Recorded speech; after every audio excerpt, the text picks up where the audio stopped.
Welcome back to the channel. I appreciate you tuning in. Today we're going to just do a little mock-up with some vintage air. The reason we want to do a mock-up is we're going to do some modifications to the Firewall. So hang out with us and we're going to do some cool stuff. Thanks. I should have said thanks. Whatever. I'll leave it in. Okay.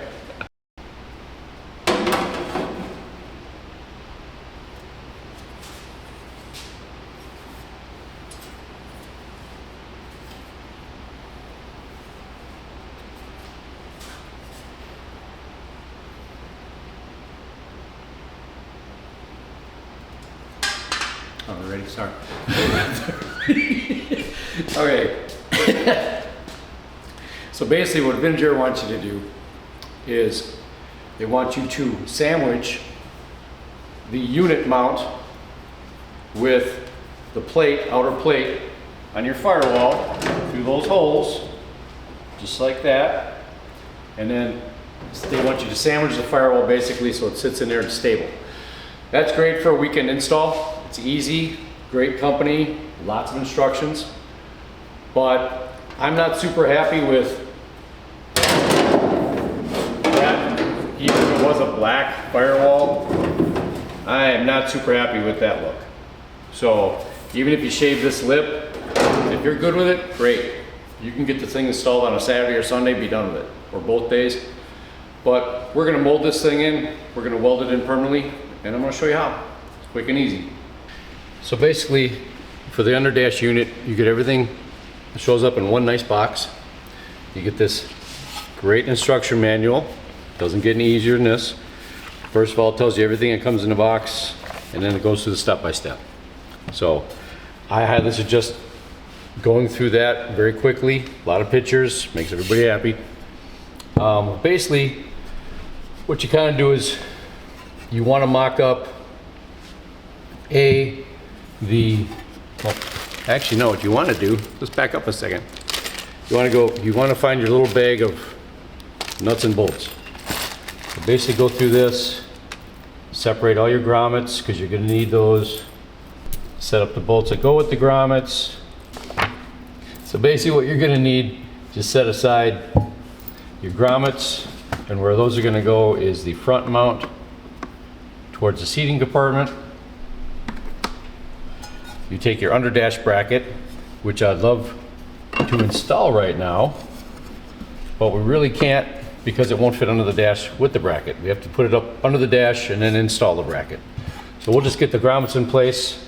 We'll set the screws to the side for that. Then you have your forward facing mount, the one up to help sandwich the Firewall. And what that's going to do is basically you can take your unit,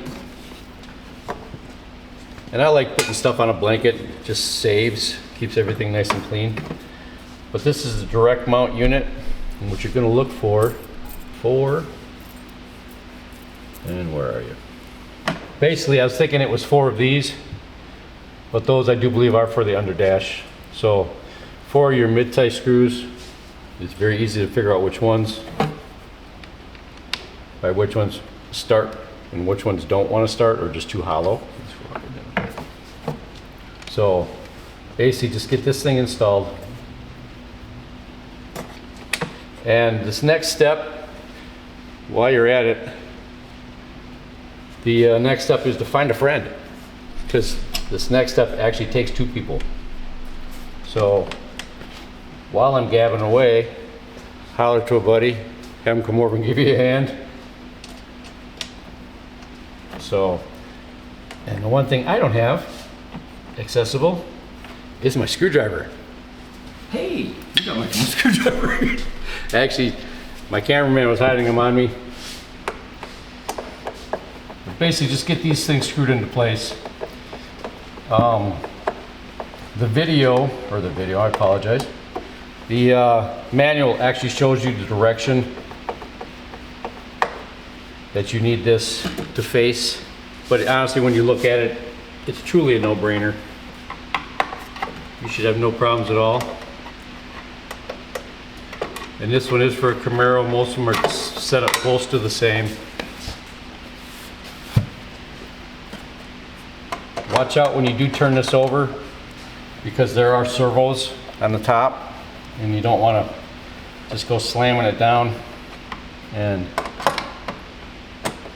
injure, so to say, any of those.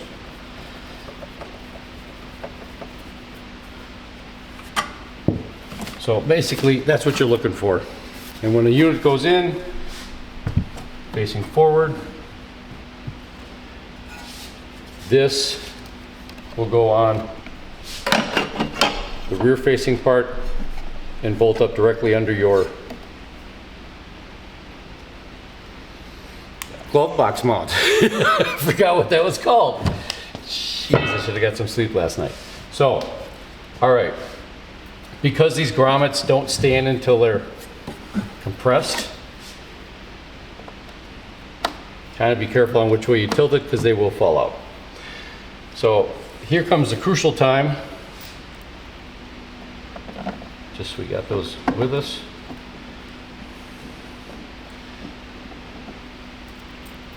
And here's the 4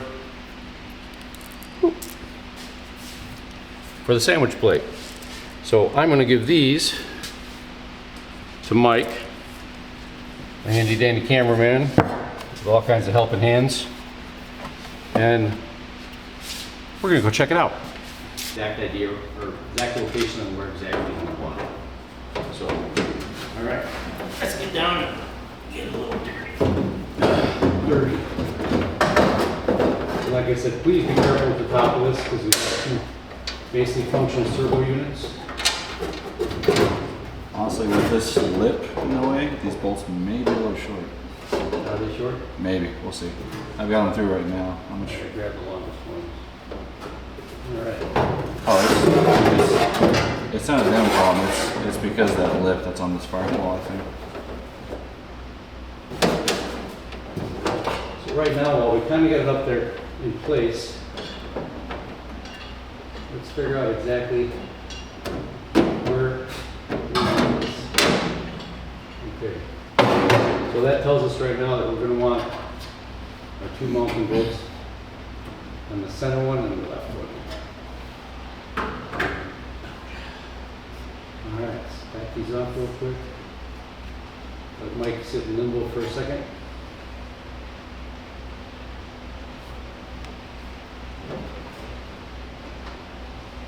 Do some marks.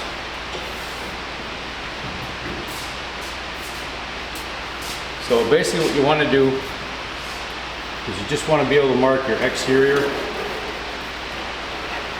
so that once we get the unit back out, we A, know where we can cut this one, and B, we sure the heck don't want it going down into the body mount, torque box, whatever you want to call it. So we're going to do a heck of a lot of change with that. So, all right, a lot of effort for a little bit of reward right now, but you'll see where it comes into play in just a couple minutes. Just a handy little thing to do once in a while. We already outlined it, I know, but sometimes if you can't really get something for an outline, or you don't want to mark up your vehicle, take a piece of tape, give you basically your alignment mount. And then you're ready to go. Just kind of, I usually have a pocket knife, but if I use my nail, which I don't really have any, separated that, but that lets us know exactly where it's got to go back in and exactly which holes are going to line up to. Okay? So, yeah, let's take it back apart, and then we'll start setting that plate up.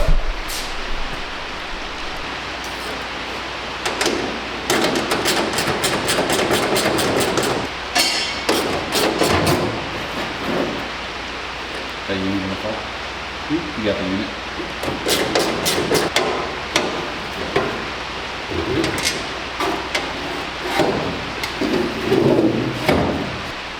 So now that we know that the unit does mock up and fits great, we can get that to work. Even though we have just 2 holes, not a big deal. So what we're going to do is, while Mike sets that plate into place, again with the 2 holes that we know work, I'm gonna mark the openings from the inside on the plate, which will tell me exactly how much I can trim off. And then we go back, mount the plate up after it's trimmed, and then we can mark our firewall so we know where the plate itself is going to mount, basically weld into place. So let's get Mike over and get that thing and we'll mark it up. Oh, by the way, my favorite is a silver Sharpie when I'm working with black panels, black Sharpie if I'm working with bare metal. A lot of guys don't because the oil, but anyways, there are plenty of options. There's a wax pencil, and then there are block markers. So pick your choice. You can find them anywhere, any hardware store. And that's it, basically.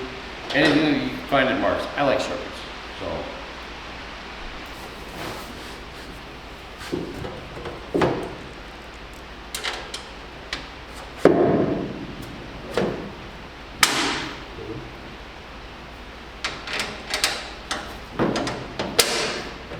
There we go, Mike's got that thing in place.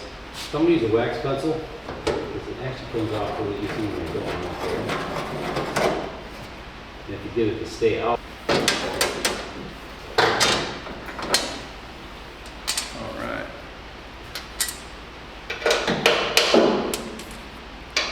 Alright, going back on the table. I can kind of lay it out. Or should we go on that table? I can cut it over there. You're chopping it up now? Yeah. All right. So basically we got our panel marked, and when we look back to the firewall, like I was saying before, I don't want to get into the store box. I just don't. So we're going to try and stay above that, even though our mounting hole for the plate is barely a 1/4 inch above that. So we're going to do a little trial and error here. I think we'll pretty much nail it down. We also don't want to, I'm going to shortcut this area a little bit here, because I don't want to get into this heavy section here that goes below. So we're going to trim that right out underneath that inside hole. All right, so basically I grabbed a paint marker, gives a little bit of line, and a straight edge, because there's no point in cutting all crooked.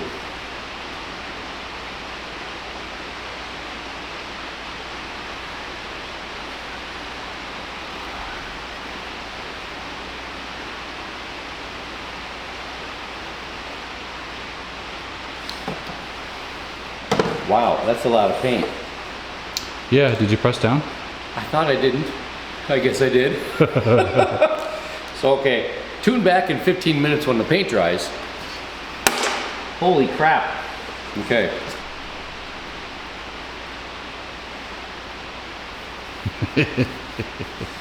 What a disaster.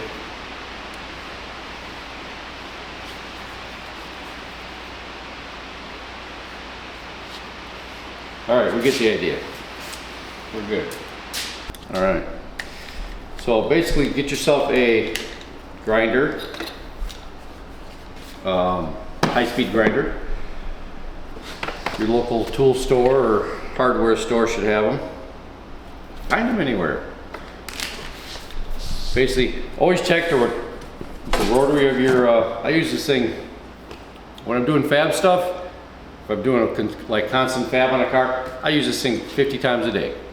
But I always forget which way it freaking spins. So just be safe and always check, okay? So you know it's going this way. You don't want to be throwing sparks at lacquer thinner.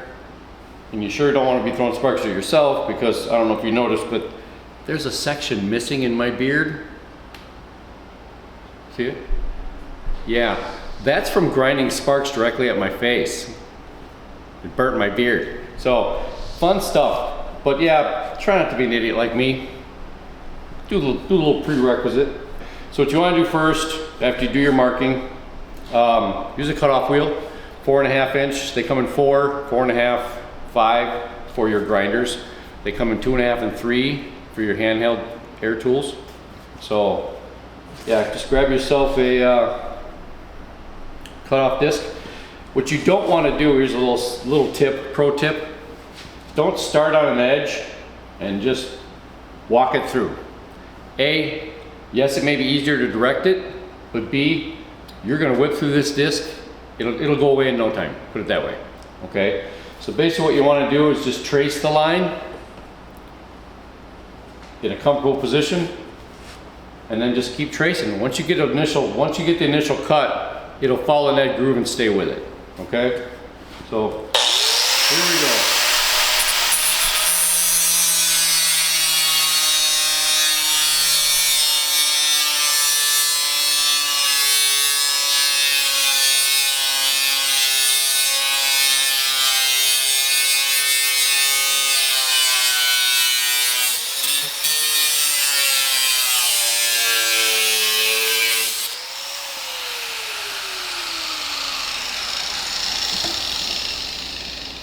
So basically this looks to be about 14 gauge, maybe 12 gauge metal.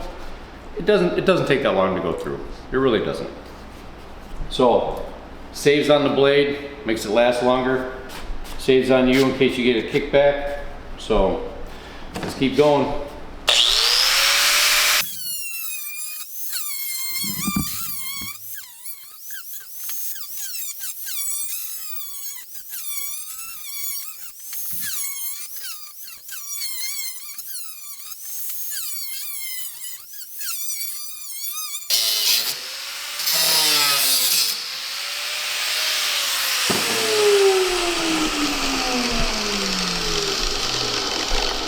Basically that's it. Just follow the lines, take your time, don't try and rush it.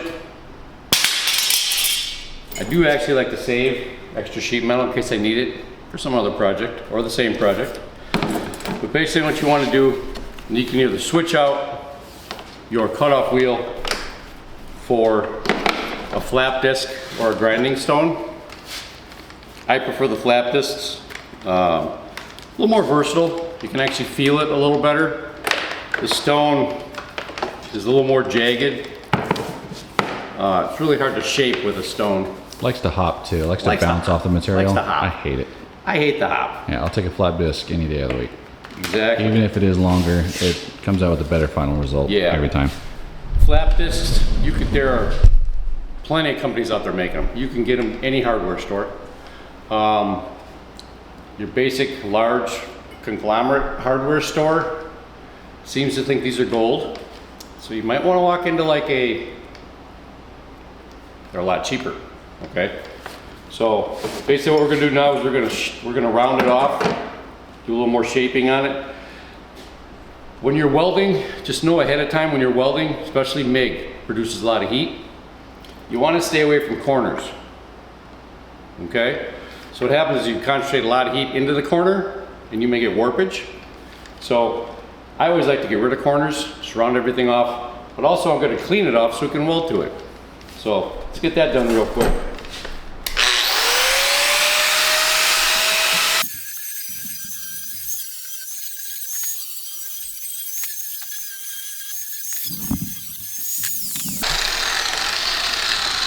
All right, you want to do both sides just to clean up. You don't want that extra burr. So now A, you probably cut yourself. I have. B, I'm anal retentive. I got a little OCD. Clean it up. Takes 2 seconds. All right. Makes for a nice surface and mocking. So, yeah, it won't flush well with a firewall. Exactly. On a flat surface. And it doesn't flush with flat surface. Thanks, Mike.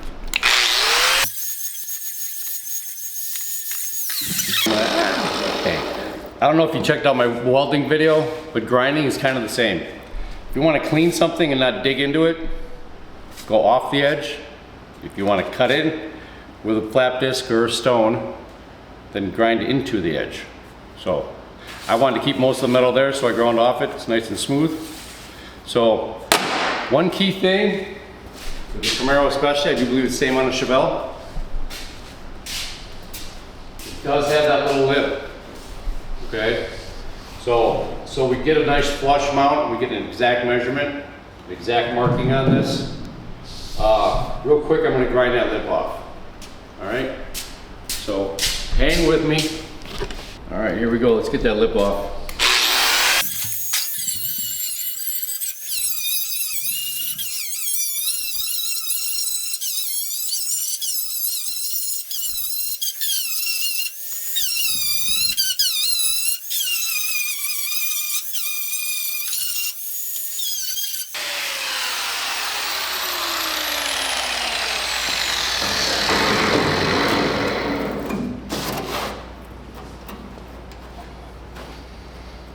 Okay. So there you have it. Now we gotta mount that plate back up. We'll get that plate mounted back up and mark our exact outside measurements on the plate that we just basically remade. Then we get to cutting on this. When we get to cutting on this, there's gonna be a little more finesse to it, okay? And I'll show you what's best to use that. So what I did is I went over to the bin, got some nuts and bolts, a couple washers, so we can really get this thing in place and get it tight. Okay, so we don't have movement, we know exactly where it's got to be, everybody's happy. All right, so Mike, can you give me a hand on the outside again? Here we go. As Mike is mounting that plate, pretty much know where this side's got to be. And plus on this side, we'll get that lined up to where it was before. Need the left side to come up 1/4 inch. Keep coming up.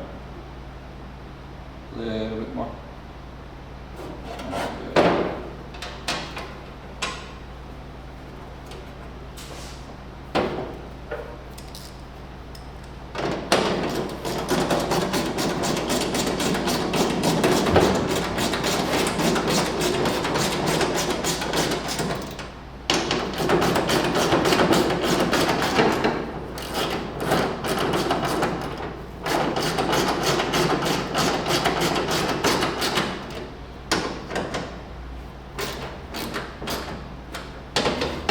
So I got it tightened out to where you can kind of slip it to where you need it to go. All right.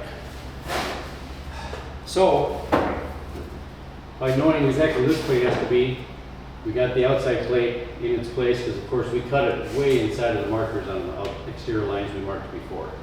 So, let's go around to the front, get it marked up.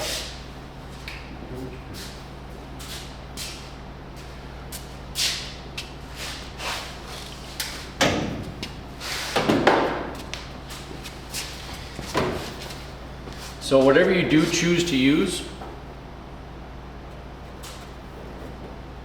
if it's a marker, paint marker, whatever, when you're outlining it, you know that you're on the exterior of your exact panel.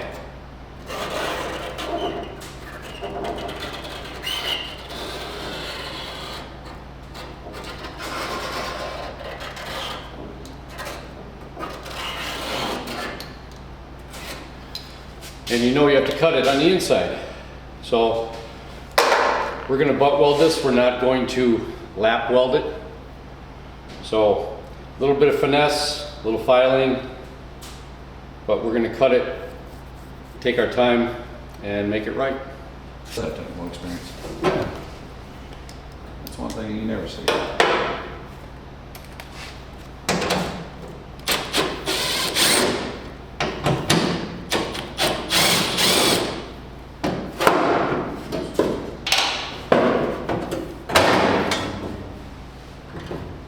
We got our grinder plugged back in with the cutoff wheel, and what we're going to do is cut visibly to the inside of that line, leave a little bit extra because being 4.5 inch now is probably down to a 3 inch.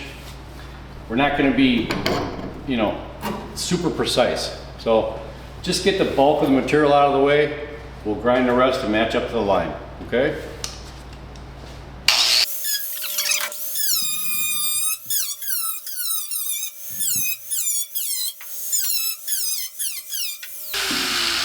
Just want to make a little note. I don't know if while you were watching that, you saw the panel flex in. So You definitely know that there was some heat conducted around here by welding. We already know that this is welded in place. So existing steel has been, I guess you call it heat tempered, but I wasn't pressing hard at all, basically just cutting, but the heat that the cutter created, boom, buckled in the panel. So we'll get that straightened away when we go to weld the new panel in, but if it ever happens to you, don't freak out. It happens.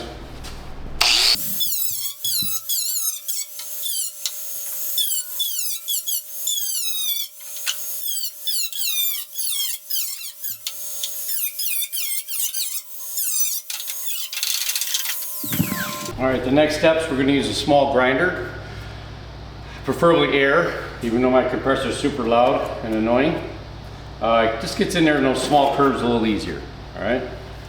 You can also use a die grinder bit, but on the large flats, yeah, I think a grinder disc is gonna do us great.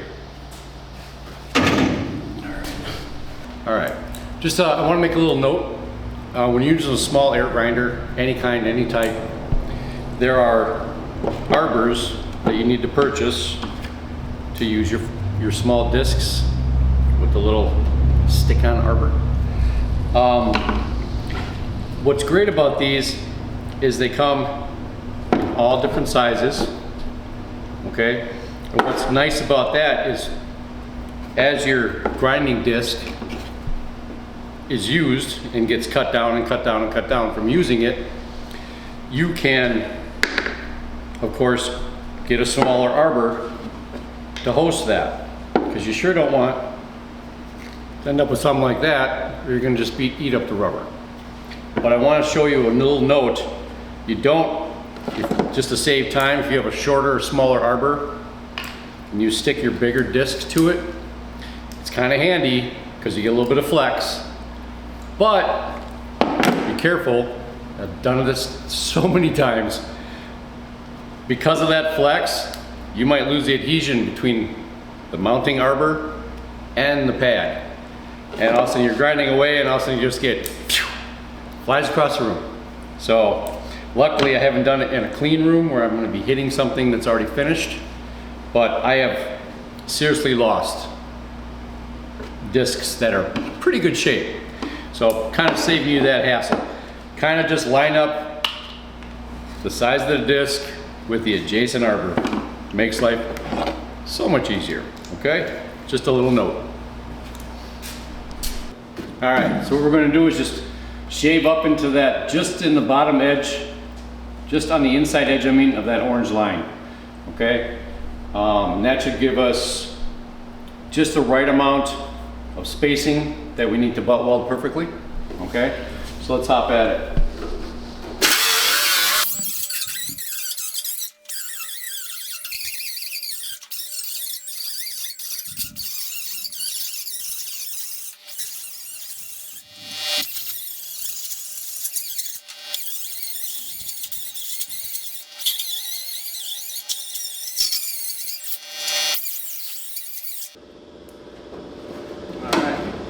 Test fit.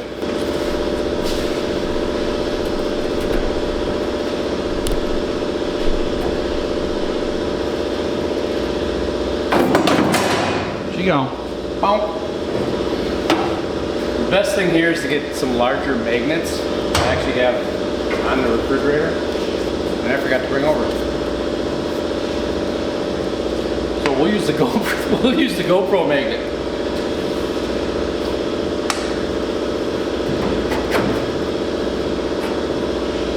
So I think we're pretty close along the top, somewhat side edges, but we're really shy on the bottom. And because we have the holes, the actual mounting holes for the panel, we're not going to shave the bottom to meet up on the panel, we're going to shave it on the car. So let's get a little more stick over there.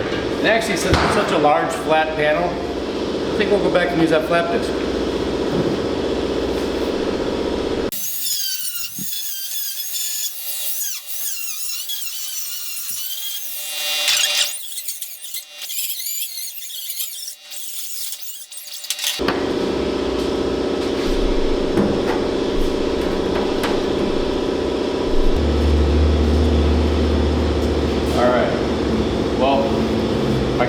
that bottom like we did, I'm starting to get into that body mount slash torque box a little that I didn't want to get into. So we're just going to shift the whole thing up. We got a nice even contact there. So we're just going to overlap the top, mark it up, and we'll shave some off the top. It's just that easy. Nice catch, wasn't that nice?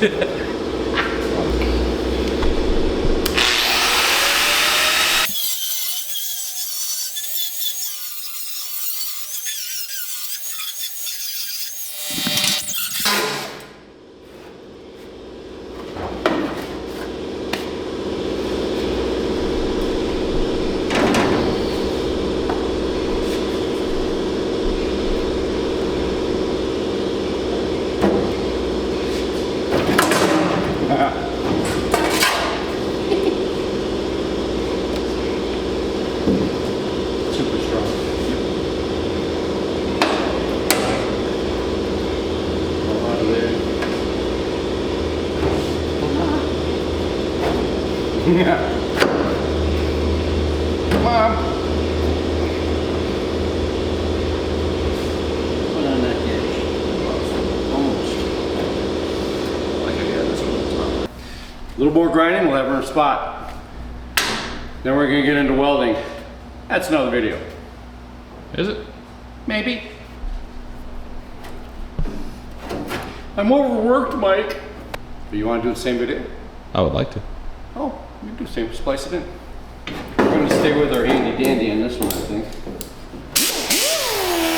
Ready? Yeah.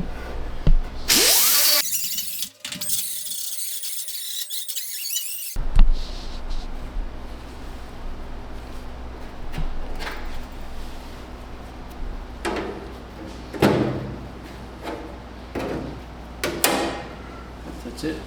Okay. One little spot. One more little spot. Not a big deal. One little contact spot. I do like a full gap all the way around. So, have a little bit of contact up here. We should be good. A little bit of grind.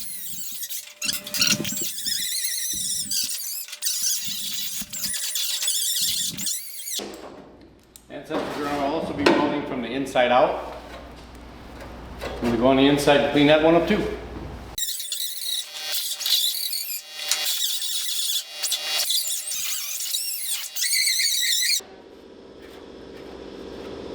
Now the main point of that is to get your welding contact surface clean, really clean. So far to the fact that I'm actually going to clean a little more surface off this one.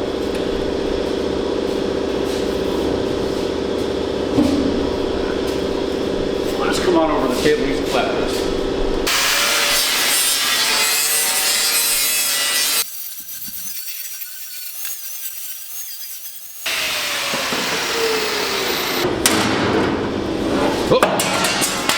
Oh, a little bit of bend. That's okay. We don't mind.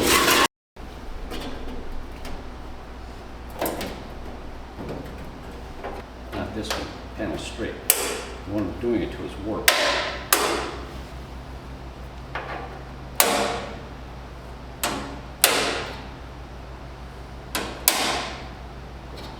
Now, as you move it, probably has a better chance of staying on this side.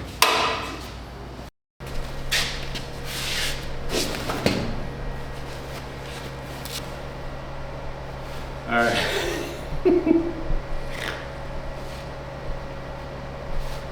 All right, so first question you probably have is, why is that fool wearing two glasses?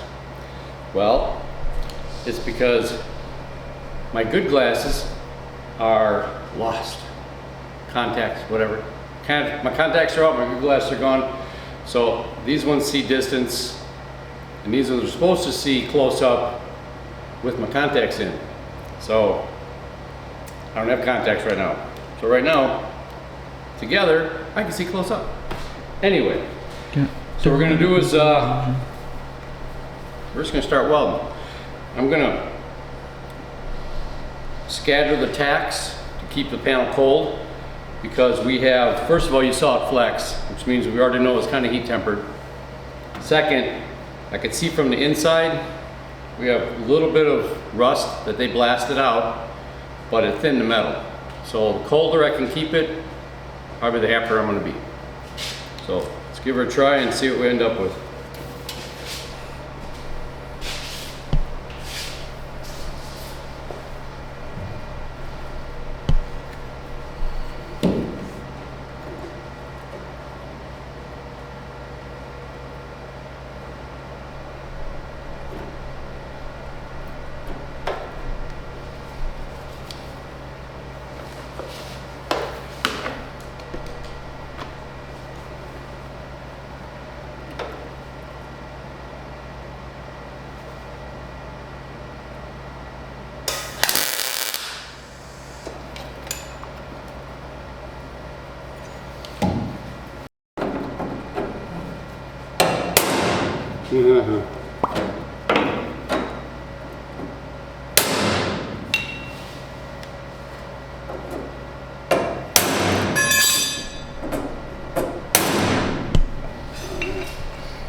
Okay, I didn't quite like the alignment of that first weld, so we did a little manipulation.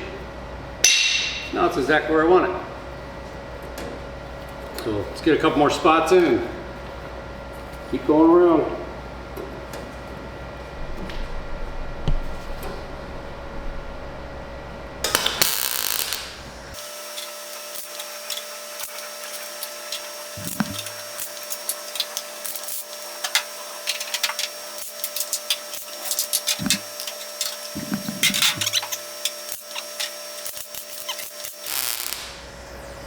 Alright, that's exactly where that rusty metal is.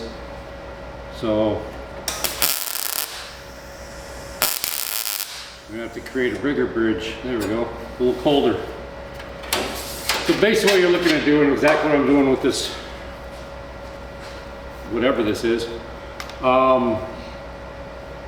just prying to keep the panels level to each other. So I pry one in, pry one out, just keeping it even, that's it. That's what you want to concentrate on, the biggest thing. Wow, that rusty metal does not like being welded to. I think I've made it angry. You hear that dunk? That was the metal not liking it, what I'm doing here. Here it goes again. Yeah, we really got to warp this thing around. Yeah.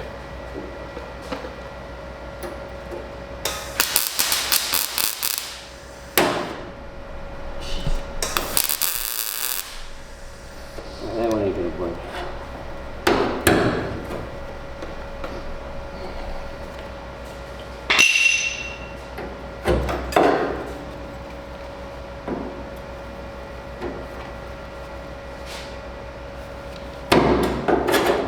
That's a lot of tension. Holy crap.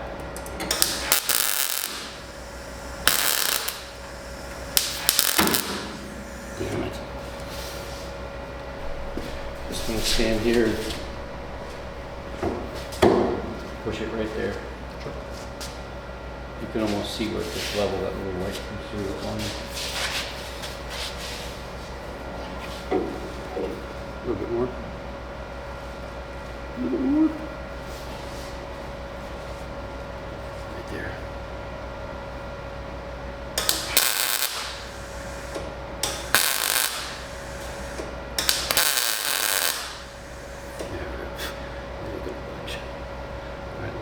Let's see where it goes.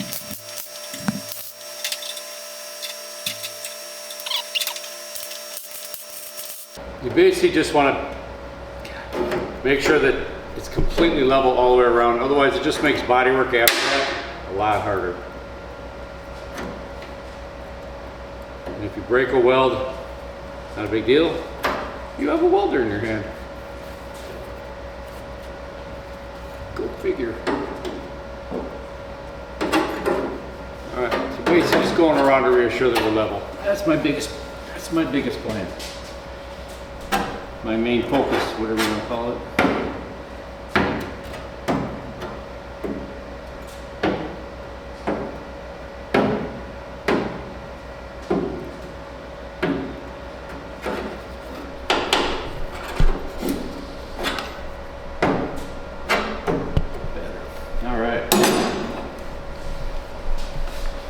Now basically what you want to do to keep it a little cooler so it doesn't buckle in, pop, whatever you want to call it,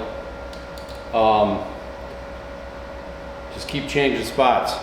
A lot of guys like to use a blowgun when they're welding, kind of instantaneously cool the metal.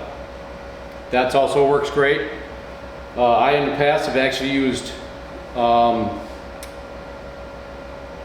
like a steel brush, a burr brush wheel on my my cordless drill. What it actually does, I think, well, first it cleans it. You don't want to be welding on all that extra porosity basically that got created from welding. So you want a clean surface. So as a matter of fact, I'm gonna run and get that drill with that metal brush bit. Give me a second.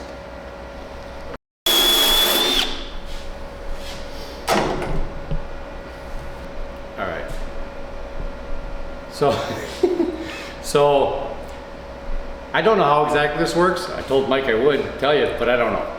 But I think what happens as I just go around with spots and creating more heat, I take time to cool it down.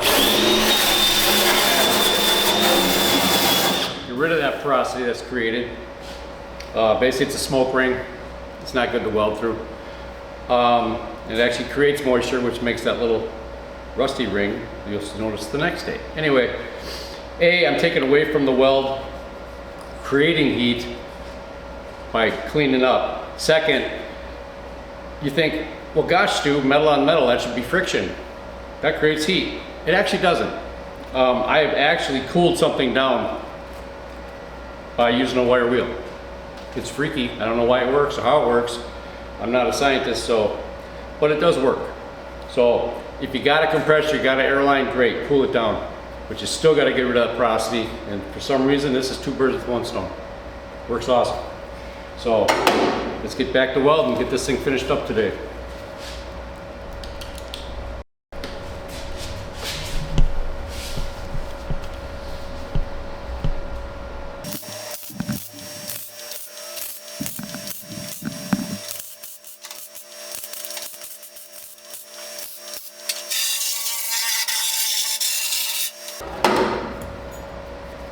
Got a little bit of movement, but basically just go back in and put it back where it's supposed to be.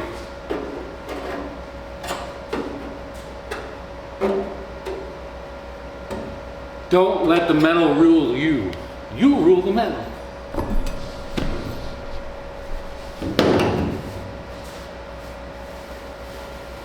Yeah, see, we already don't feel that bad, so we can go right back to it.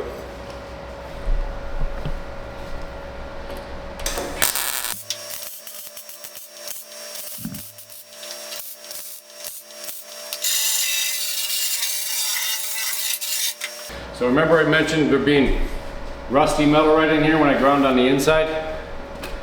It does not like being welded to. It pretty much just disappears. So I think we're gonna end up just kind of cold welding this whole thing in. So we're gonna end up with a lot of material. But that's all right. We should be able to grind it all away. With the amount of gaps we have, we shouldn't have too much to fill from the inside. But of course we're gonna go back in there and double check. So that's why I cleaned up the metal in there. But yeah, we'll just keep going at it. Already feels good.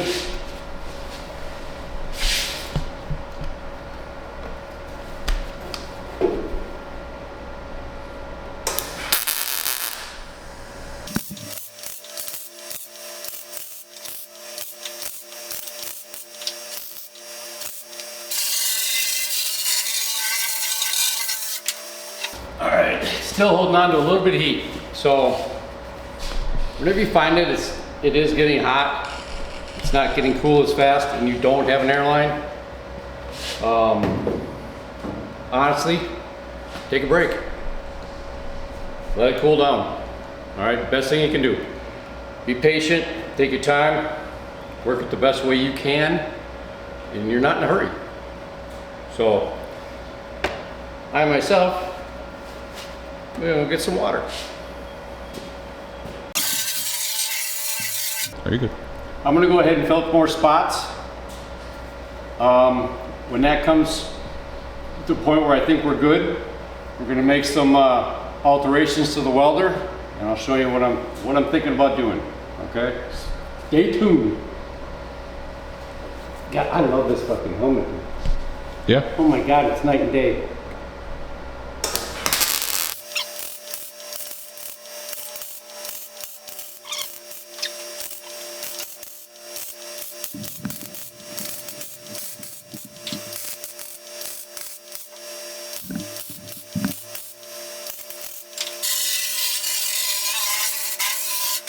All right, just a note, when you have 60-plus-year-old metal, and I'm of course welding against something a little bit thicker, because the metal they use in this is probably around 16. The plate that was supplied by Vintage Air, I think it's closer to 14. So always push your weld from your thicker metal to your thinner metal. Plus 60-year-old metal does not weld like new metal. It's starting to get weathered. That one, that side of course right there, and I think there's a little bit up here. There was some rust that was pitted, cleaned up, and then epoxied, but it thinned the metal out.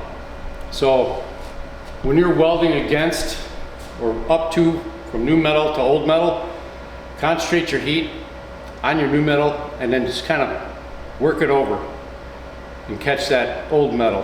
Because if you start on the old, you'll burn it through just about every time, okay? And that's the kind of problem I have going over here. That's why the bulges are so large on the welds here. Plus, I look like a moron trying to catch that edge. So, yeah, take your time, you know. Just let the welder do its thing. You just got to direct it, okay? But what I'm going to change up is we're going to knock down the wire speed to fill these gaps.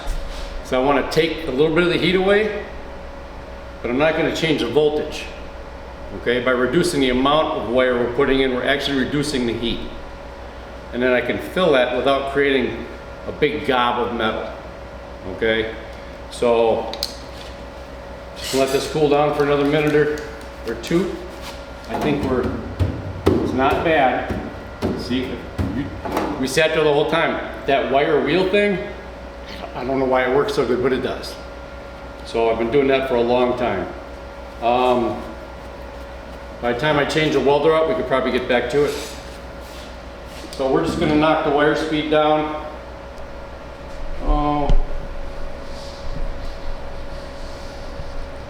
Let's say about 10 points. When I was welding before, I was on a Eastwood. I like this welder. I do. It's a great welder. It's a little bit different than your Lincolns and your Millers. I'm reading on a 80 is my dead bottom to a 280. Okay. So what I originally started welding that with on a 13 amp or 13 volt setting, I started welding it at a 12.9. Okay. So what we're going to do is we're going to knock that down to about an 11, not 12.9, sorry, 119. So we're going to knock that down to, let's go ones across the board. Let's go 111 and see how it works.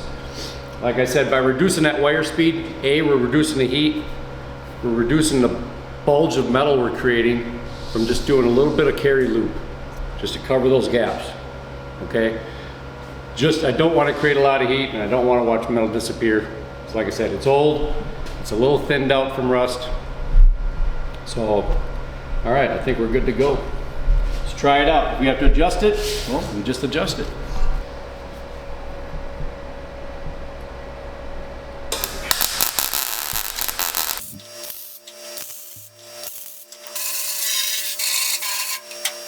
I'm actually going to drop it down another 10.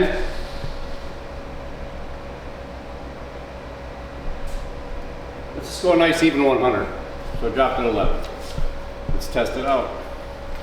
Oh, and the other thing too is always make sure that your welding tip is completely hollow. Because of course your gas is going to help you cool down too, okay, and help it lay out a little better. So double check that all the time. I forgot to tell you that before.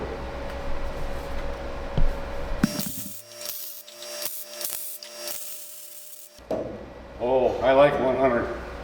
That feels good. I don't know if you noticed, but it sounds good.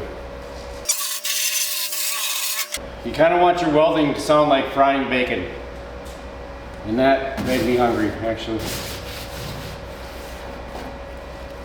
So let's get back to it. I think it cooled down real nice. It is concentrating a lot of heat in one spot, but it doesn't feel to be spreading very easily. So I think we're good.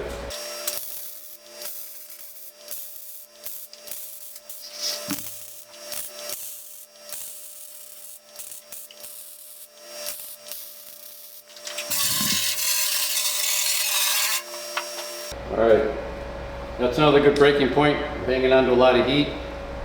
So I know I have an airline over here, but as you, I don't know if you noticed, I had stretched out pretty far just to grind.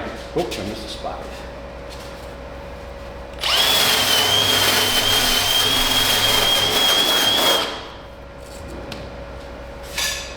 So I can't say enough, if you don't want to use the wire wheel, or you don't have one, but you do have a metal brush, doesn't matter, stainless, copper, that blows smoke and ring that forms around the weld, basically it's called porosity, I do believe.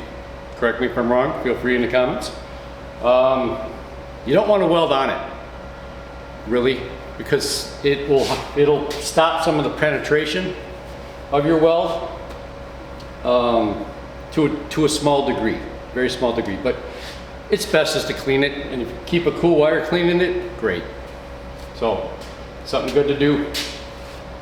But yeah, we're hanging on to some heat.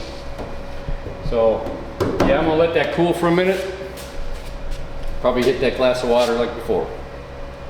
All right, so we cooled down real good. We're just gonna go right back to it.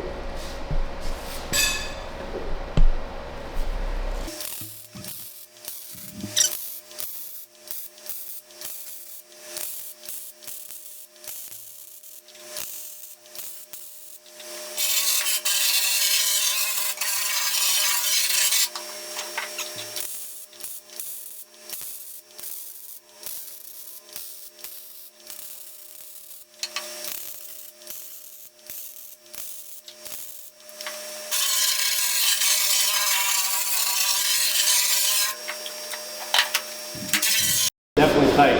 We got a little wobble, stress wobble right in here and right in there. But once it's all said and done, ground down, inside outside's clean, you should be able to two-person hammer and dolly. And I'll show you how we're going to do that again too. Or not again, but how we're going to do that. So if you get a little warpage from the heat, like I said, this panel is, you notice when I was cutting it, it even boom, popped in. So being heat tempered, doesn't want any more heat, but it is nice and tight, which is good. So nice and still nice and level, total level, but we'll knock out a lot of that, a lot of that wobble. We'll knock all the wobble out actually. But yeah, you can see the stress marks just in the metal from creating this panel. So it just took advantage of those stress marks and got a little bit of a wobble, not a big deal. That'll come out with hammer and dolly. Okay, so if it happens to you, don't freak out. Just go with the flow.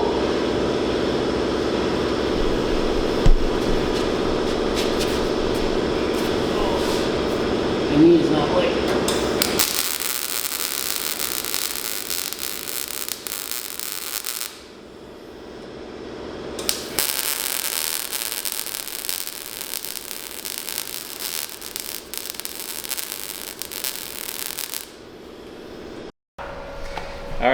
we're gonna let that cool down again for a little bit. So go get yourself something to drink. Or we're just gonna channel right into the next. Forget it. My editor's, you know, he's good.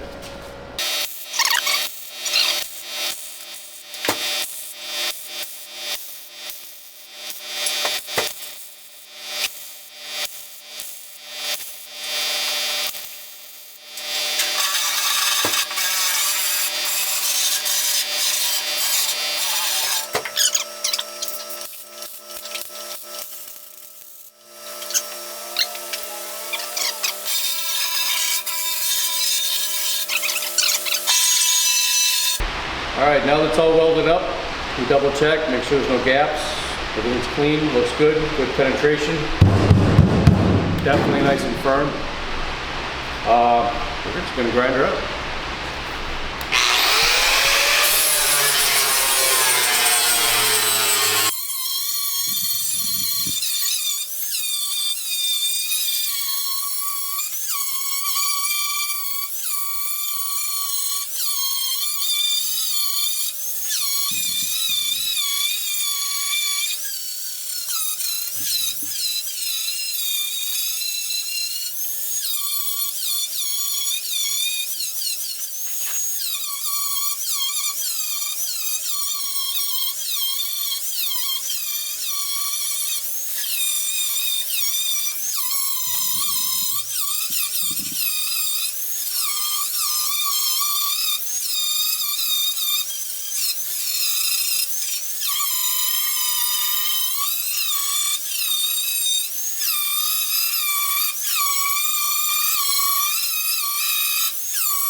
So there's always been a ton of controversy on how much weld do I grind off. When you're butt welding and your metal's close to the same, granted this piece is a little thicker than this one, so I'm basing most of my grinding off of the heavier plate, trying to stay away from the lighter plate. A couple spots I got hot, got off of it. But when you're butt welding, you can take 90% of it away, 95, you're great. If you are lap welding or contour lap welding, where you crimp an edge, if you start getting carried away into the excess metal that's been, like say, bridge welded, you're gonna weaken that extra metal and you may find a crack later in life. So you wanna leave a little more weld there, maybe just grind 80, 85% of the way. Wherever you weld, you got a body work anyways. So as long as you're not excessively high, you're good to go. So I'm gonna call that good right there. We'll get that buzz down, hammer and dolly around some spots we don't like, and get it back into epoxy so we can body work it. So just a little post summary. What we did is mocked up the Vintage Air AC unit, but instead of just sandwiching the plates, the mounting plates that they give to you, which like I said, you choose to do it that way, you can have it done in a weekend. You choose to do it this way, okay, it's gonna take a little longer, gotta get painted involved, bodywork, primer, but to me it looks a lot cleaner. And when somebody's spending the money they want to make a nice car, I love doing it this way. But mock it up, mark it, double check it. What's the old adage? Measure twice, cut once. Is that what it is? Something like that. It is.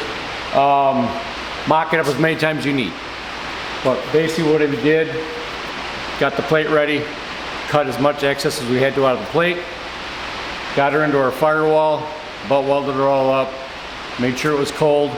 Not cold, but make sure we didn't warp the panel, put it that way. I got a little buckle where it was weak anyways. I'll come right out with hammer and dolly. Biggest thing to take away from this, besides a little bit of technique hopefully, take your time. Take your time. Let the welder do its work. Let the grinder do its work. You're just there to hold on, okay? We can get into some more specific welding videos on how I like to weld, what I like to look for, motions, but it'll be a later date. Appreciate you tuning in. Don't forget, hit that subscribe and like, I'd appreciate it. And comment, please feel free to comment. And I love criticism too, so have at it. But have a good one. Thanks for tuning in.